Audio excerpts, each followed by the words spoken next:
My name is Hayden Wilson. I'm a financial advisor for My Wealth Solutions here. And in this particular case study, I'm going to walk you through how we're planning to create over $4.5 million worth of nest egg assets for this young early 30s couple. It's a phenomenal strategy that combines not only upgrading their current home, but then paying that off within an 8-year time period. In addition to that, we go ahead and because of the additional repayments, we actually save them over $600,000 in interest, which is going to go back into their pockets rather than into the pockets of the banks. Additionally, we're going to go out there and build a really strong shares portfolio worth over $1 million, so a 7-figure portfolio there, as well as purchasing a high quality investment property, adding an additional 800,000 plus projected value into their nest eggs. It was great to put this plan together and I'm looking forward to seeing the results continually come to fruition. If you've got any questions, you can drop them in the box below. Otherwise, enjoy this walkthrough. As always, this is general information only. I do not know about you or your personal circumstances,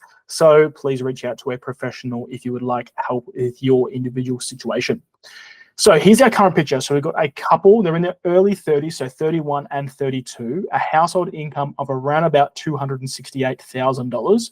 Their surplus is very strong, so just over $2,000 a week in actual savings above lifestyle and above what they're actually paying off their mortgage at the moment.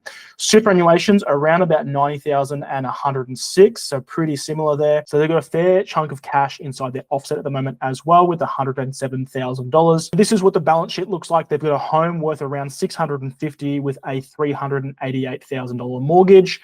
Plus they've got a few toys, so a Land Cruiser, they've got a caravan and also a boat.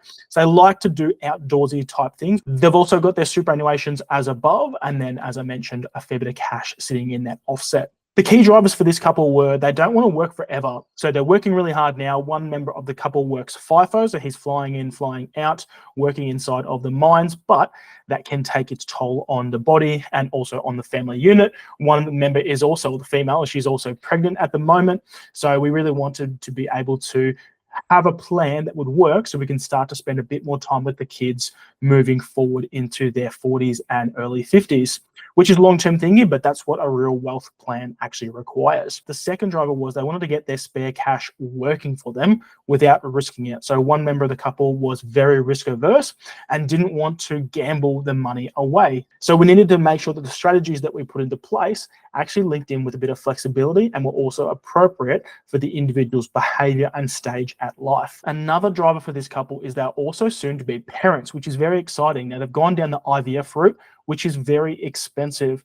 It also comes with risks. So what we didn't want to do is tie up all their cash and put all of their current cash that's sitting in that offset into investments or tying it up somewhere where we can't actually access it should we need to. They also want to capitalize on their current position. So they know they're in a good position. They've got a lowish mortgage in comparison to how much their home is worth. They've got good supers for their ages, and they've also got a really strong cash balance in their offset. But what can they be doing now and into the future to really capitalize and maximize over the next 5, 10, and 15 plus years? And the last driver was they just wanted financial peace of mind. They didn't want to have to worry about money. They've chosen to do some smart things now in their early 30s, meaning that as they continue on into their 40s and early 50s, they're not having to constantly worry about money or whether they've done enough. They've done that hard work prior. So this overall plan was able to project out a net worth of just over $4.5 million.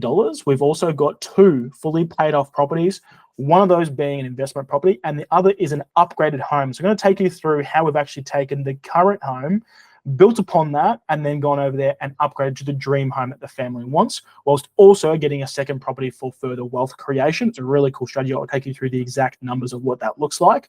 We're also mortgage free on the upgraded home in 11 years rather than the normal 30. And additionally, we're not just building out homes, we're also going to go ahead and build out a diversified share portfolio. So a really exciting strategy for this particular couple. So strategy number 1 is aggressively paying down that home debt. Now, the reason why is this is going to give us further equity, and the more that we can build it at this stage, we know that we want to upgrade within a 3 to 5 year time frame, which is part of the goals for this client. Means that what can we be doing now to ultimately put us in the best position moving forward to have a low home debt at that 3-year time mark, which is what we've been able to do. So right now, the home is worth 650 with 388. Now, instead of the normal minimum repayments that the bank is asking us to pay, which is 2,446 per month, we're going to go out there and pay off 10,289. Now, the majority of that will actually sit in the offset, so it will be flexible, and if we need it, it's going to be there, but we'll also reduce the interest payable each month. So how the banks actually calculate interest is on a daily basis, but then it's paid monthly. So the more that we can have sitting in that offset means we're going to pay less tax over the lifetime of the loan. And in 3 years' time, not only will the house they currently have be fully offset, they'll also have an additional $35-ish thousand sitting in a cash account. So a fully offset home in that time period to then use as a deposit for that dream home. The second strategy is to go ahead and build a high quality shares portfolio. So this couple was quite conservative and they hadn't really done shares at all before, hadn't really done any investing outside of their superannuation. And so we just wanted a strategy that could get their feet wet with actual investing. So we started off fairly light with using 20,000 from their existing offset funds, their cash funds, as an initial deposit. And then we're just going to dollar cost average $1,000 into the market over the lifetime of the loan. Now, the income that we're actually going to get from those shares, which is called a dividend, we're actually just going to reinvest that and just allow it to continue growing. And we're just going to keep growing and growing it and allowing compound interest to work its magic. Now, the way that we're going to do this is with an ultra diversified portfolio of index funds and ETFs. So the good thing about that is you get the benefit of high diversification. So you're buying a little slither of a whole bunch of companies. In fact, over 5,000 companies around the world, including Nvidia, including Facebook, Amazon, Rio Tinto, Commonwealth Bank, and the top 300 companies in Australia, the top 500 companies in America, and a whole bunch of others that actually sit inside that portfolio. You've heard of Vanguard, this makes up part of that portfolio. So you actually get multi-manager, multi-sector as a part of this particular strategy. So you get ultra diversification. As you can see here, after 10 years, it's projected to be worth sort of $228,000, but over a 20-year time period, it continues to grow to $690,000. The next strategy is to optimize their superannuation. So most Australians out there have what's called accidental superannuation. So they don't really know what they're invested in. They don't really know why they've chosen the fund that they've actually chosen. What we're going to do here is actually get intentional with things. What that means is we're going to go out there and buy high quality, highly diversified assets that actually match the individual and their personal circumstances. So again, we're buying index funds and ETFs that allow us high levels of diversification. So over the long run, we actually see upwards growth. Additionally, this is a really tax effective way to invest because when you put money into superannuation, it ends up being at a 15% tax rate. In addition to that, the earnings on those dividends that those shares will also pay is also taxed at 15%. So we're not doing anything additional in terms of putting in additional money into superannuation above and beyond the super guarantee payments that their employers are paying, but we are getting intentional about how that's actually sitting once it's inside of their superannuations. Now, let's talk about how we're actually going to go ahead and upgrade their home. Many young couples get into a home early on, which is great. They become owners, but then eventually they start to think, how can we upgrade that home? Now, unfortunately, most people get this wrong and don't actually put themselves in a better position. And all they really do in terms of wealth creation, which is not really is, but what they think they're doing is actually just upgrading their home. Unfortunately, you can't actually draw income from your home. This is 3 years' time into the future. Their current home is now worth $731,000. Additionally, because they've been saving really hard, inside of that offset is another $32,000. Their home is fully offset, plus some additional cash. After accounting for some sale costs and also are leaving a $40,000 buffer, we've got about $707,000 sitting in that bank account. Now, the new home that we want to have is around about $1.3 million.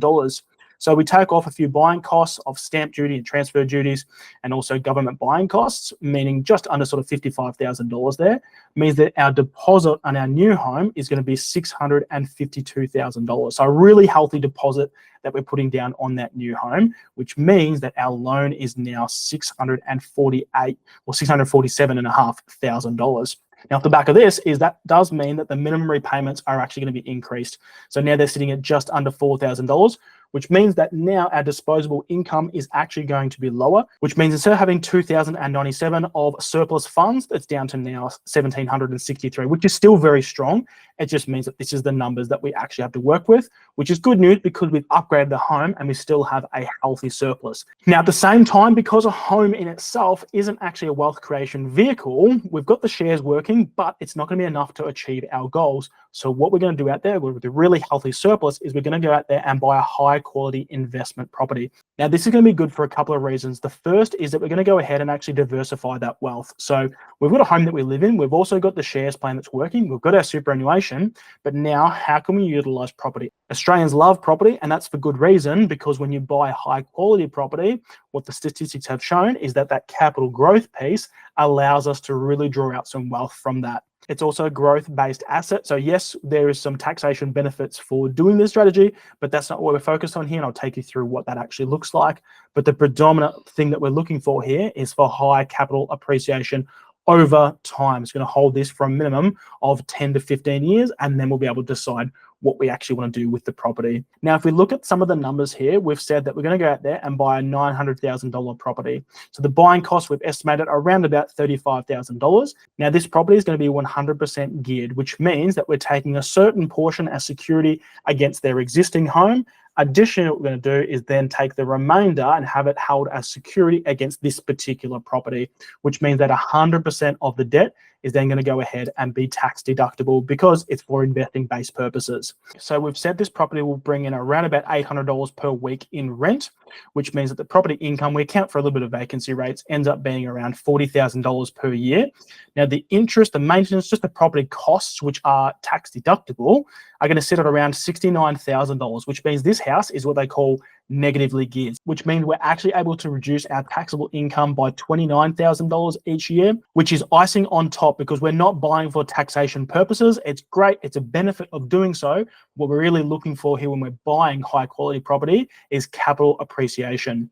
This means that it's going to cost us around about $558 from our weekly surplus to hold the property. And then after our taxation benefits, it's actually going to end up costing us $341. Now, what we're actually going to do with this difference here is put it into the offset of our current home, which again is bad debt, because we want to have as little bad debt as actually possible. Now, if we head over to our scoreboard here, what we can see is that these particular clients are going to go ahead and create $165,000 worth of passive income within that time period. Now, they had a time from around about 20 years time. This here is around 3 years into the future, which is why this says 17 years instead. The goal was around $90,000 per year of passive income, and that's going to be in perpetuity forever. So as long as we don't spend over $90,000, this nest egg will just continue to grow like a golden goose that continually lays $90,000 worth of eggs, which means that we need in 17 years time to have a nest egg of just over $2.465 million. Now, through the strategies we've been able to put together here, we've actually got to projected 4.517. And so we're completely smash this goal of 2.4. Now, the actual breakdown of what that looks like is after we pay off the debt of that investment property over that 17-year time period that we've been owners, it ends up creating $818,000 of additional wealth. On top of that, because our superannuation has been working really hard for us over the last 20 years, what this means is an additional just over $300,000 there worth of wealth.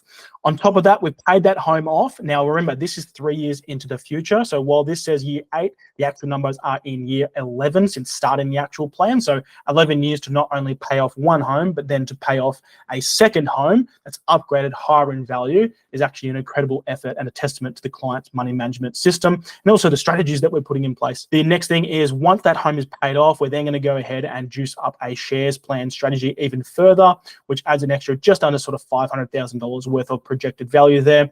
On top of that, we've just been plugging away, which has been doing our shares over the last 20 years time, which means at that 20-year time period, the projected worth from those particular shares and from the share strategy is just over $690,000, which means the actual value created from this particular plan is projected to be just over $2.3 million. Add on their superannuation funds as well before we juice them up, means that the overall projected net wealth for these clients over a 20-year time period is just over $4.5 $4.5 million, which is far above what they originally wanted. I've got $165,000 here. They actually originally wanted $90,000, which means that there's two things we can do. Is they can either just continue working at the strategies, and you can see here that they're actually blowing it out of the water because we only need 2.46 or 2.47 up here.